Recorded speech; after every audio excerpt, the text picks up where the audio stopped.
Selamat sore adik-adik semuanya. Bagaimana kabarnya hari ini? Pasti luar biasa. Oke.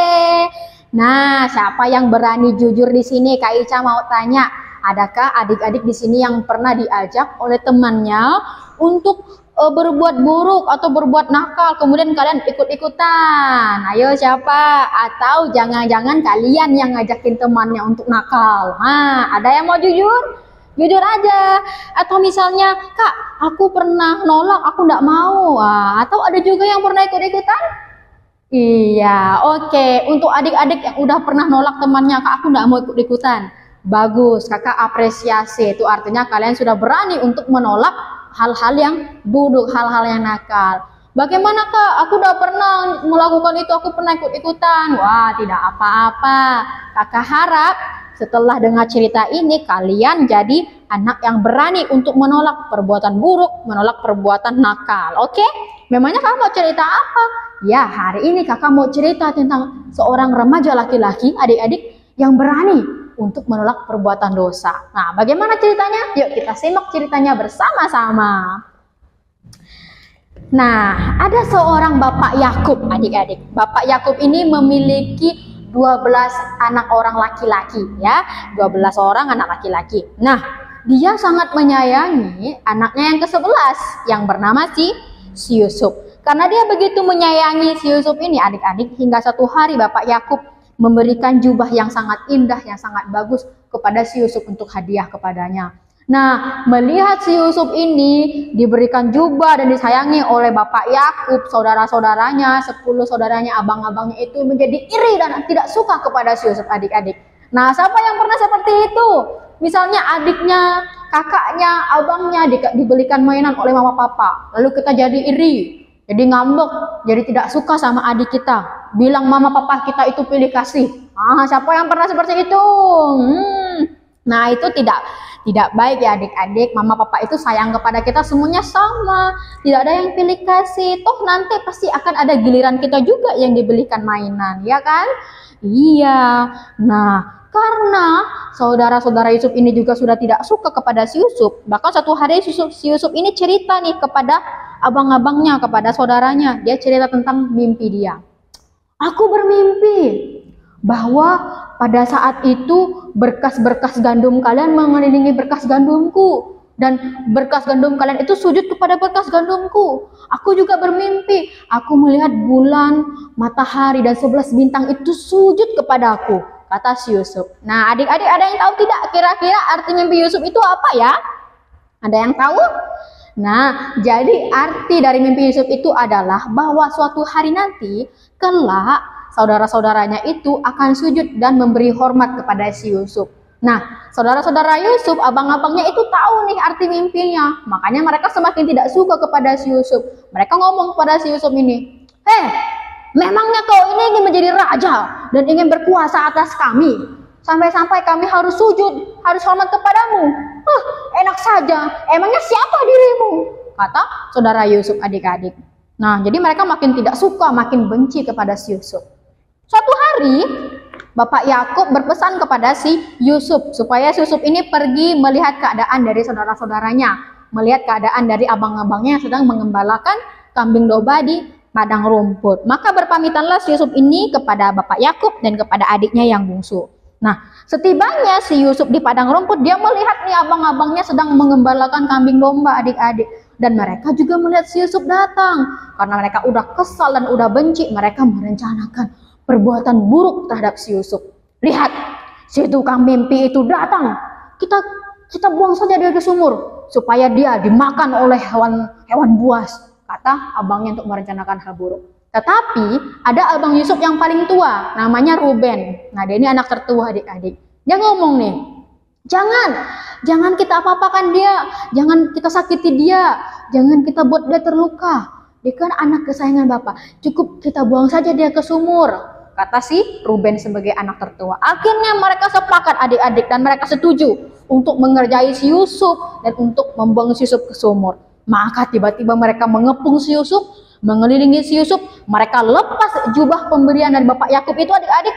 Terus mereka gotong si Yusuf. Nah, mereka gotong si Yusuf dan mereka lemparkan ke dalam sumur. Si Yusuf kaget dan terkejut dan dia ketakutan. Mengapa saudara-saudaranya melakukan hal tersebut terhadap dia? Akhirnya si Yusuf hanya bisa menangis dan berharap bahwa saudara-saudaranya akan menyelamatkan dia, adik-adik. Nah, ada saudara Yusuf yang bernama Yehuda. Dia ngomong seperti ini. Tidak ada gunanya juga kok kalau kita melukai si Yusuf itu. Lebih baik kita jual saja dia, kata si Yehuda.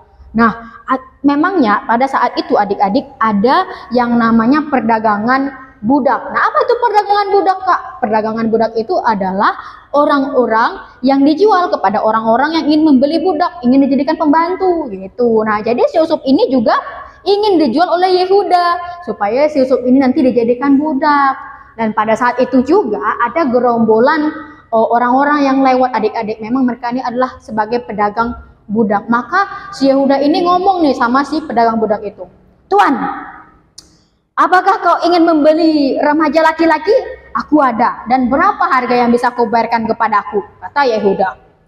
Lalu si tuan itu menjawab, bagaimana dengan harga 20 shikal perak? Kata si tuan pedagang budak itu. Akhirnya si Yehuda dan pedagang budak itu adik-adik sepakat nih untuk membeli si Yusuf dengan harga 20 shikal perak. Maka diserahkanlah si Yusuf kepada pedagang budak itu. Lalu apa yang terjadi?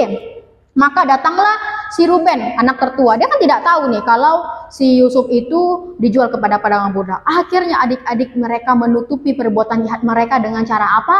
Mereka membunuh seekor domba, habis itu darahnya mereka siramkan ke jubah si Yusuf. Supaya nanti mereka bisa bilang kepada Bapak Yakub bahwa si Yusuf ini diterkam oleh hewan buas. Maka pulanglah mereka adik-adik, mereka pulang dan membawa jubah si Yusuf ini. Mereka mengatakan bahwa si Yusuf sudah diterkam oleh hewan buas dan ini adalah jubahnya. Nah, Bapak Yakub sangat kaget, sangat sedih dan terkejut adik-adik melihat jubah yang berlumuran darah itu. Padahal itu darah domba. Akhirnya hati Bapak Yakub pun menjadi sedih, menjadi sangat terluka adik-adik karena anak kesayangannya sudah tidak ada. Lalu Kak, bagaimana dengan nasib Yusuf? Di mana dia dibawa pergi? Ya, Yusuf dibawa oleh pedagang budak itu ke Mesir adik-adik. Dan di Mesir, Yusuf itu dibawa dan dijual kepada seorang kepala pengawal Raja Fir'aun adik-adik. Nah, akhirnya Yusuf pun dijual lagi nih kepada pengawal Raja Fir'aun itu tadi dan dijadikan budak di rumahnya. Nah, ternyata adik-adik, meskipun Yusuf ini sebagai budak di Mesir, tetapi Tuhan tidak meninggalkan dia adik-adik. Tuhan menyertai Yusuf, menolong Yusuf, melindungi dan menjaga Yusuf adik-adik. Dan Yusuf ini pun selama dia bekerja sebagai budak, dia bekerja dengan sungguh-sungguh, melakukan semuanya dengan sebaik mungkin, bekerja dengan tekun, dengan penuh tanggung jawab, dan juga bekerja dengan jujur. Sampai-sampai akhirnya majikannya ini percaya kepada si Yusuf. Wah, ini anak bagus nih, anak baik nih. Hingga suatu hari majikannya memberikan kepercayaan kepada Yusuf supaya Yusuf boleh mengurus isi rumahnya semuanya. Bahkan Yusuf dikasih kunci rumah itu adik-adik. Nah, akhirnya Yusuf pun semakin semangat bekerja nih adik-adik karena majikannya udah makin percaya nih kepada dia gitu. Nah, apakah adik-adik tahu kalau Yusuf ini adalah seorang anak remaja laki-laki yang baik, yang tampan, yang sopan adik-adik. Sampai-sampai kalian tahu istri majikannya itu menyukai Yusuf dan suatu hari dia merayu Yusuf. Wah, betapa kagetnya, terkejutnya Yusuf pada saat itu adik-adik. Dia terkejut dan dia takut. Dia bukan takut kepada istri majikannya, tetapi dia takut kepada Tuhan. Dia takut bahwa perintah Tuhan tidak boleh berbuat dosa. Dan Yusuf tahu itu perbuatan dosa. Akhirnya dia pun menolak dan berbicara kepada istri majikannya. Tidak Nyonya, jangan lakukan itu, tidak boleh. Bagaimana mungkin aku bisa bersikap tidak sopan kepada istri majikanku? Bagaimana mungkin aku bisa melanggar perintah Tuhanku? Aku punya Tuhan Nyonya. Tuhan sudah mengatakan supaya aku tidak melanggar perbuatan dosa itu. Ini tidak baik, ini perbuatan dosa, kata si Yusuf. Akhirnya si Yusuf setelah dia berkata seperti itu adik-adik, dia langsung kabur, dia langsung melarikan diri. Dia tahu nih kalau dia kabur seperti itu akan membuat istri majikannya marah. Tapi dia memilih untuk menghindar, dia memilih untuk pergi adik-adik daripada dia harus melanggar perintah Tuhan, daripada dia harus berbuat dosa, daripada dia harus mengkhianati majikannya adik-adik. Ternyata istri majikannya pun dendam dan dia tidak suka kepada Yusuf. Akhirnya istri majikan itu membuat tuduhan palsu kepada Yusuf. Sampai ketika majikannya pulang, istri majikannya itu mengadu adik-adik kepada suaminya. Lihat, orang macam apa yang kau bawa ke rumah kita ini? Dia sudah tidak bersikap sopan kepadaku. Berani-beraninya dia. Kata istri majikannya menuduh si Yusuf. Akhirnya adik-adik majikannya menjadi sangat marah kepada si Yusuf.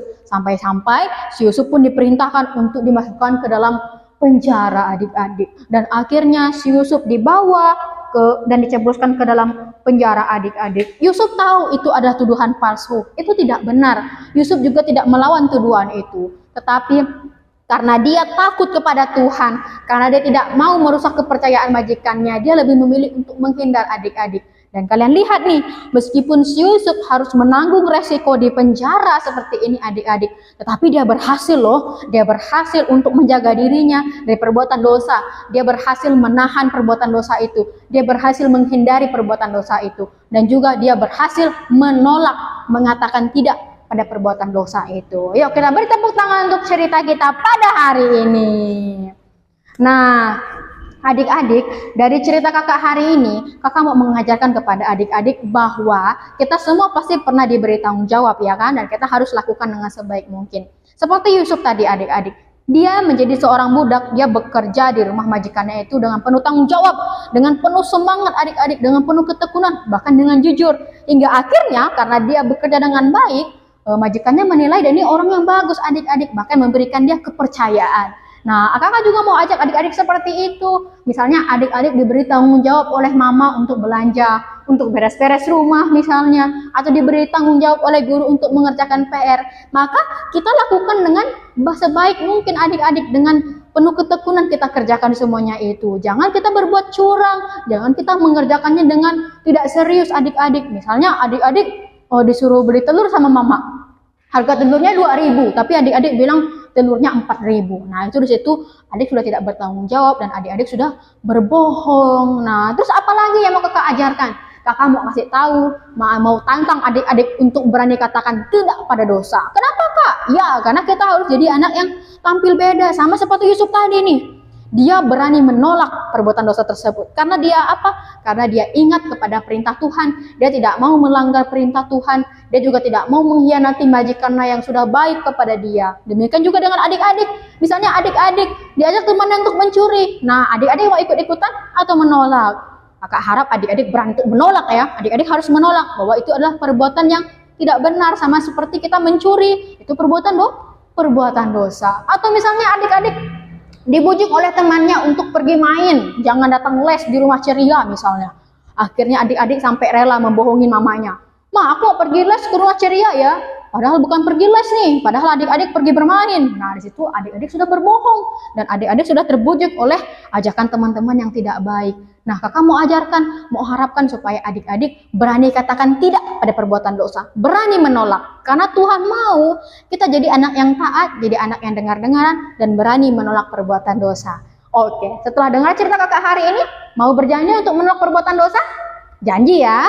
Oke, sekian cerita kita pada hari ini. Sampai jumpa.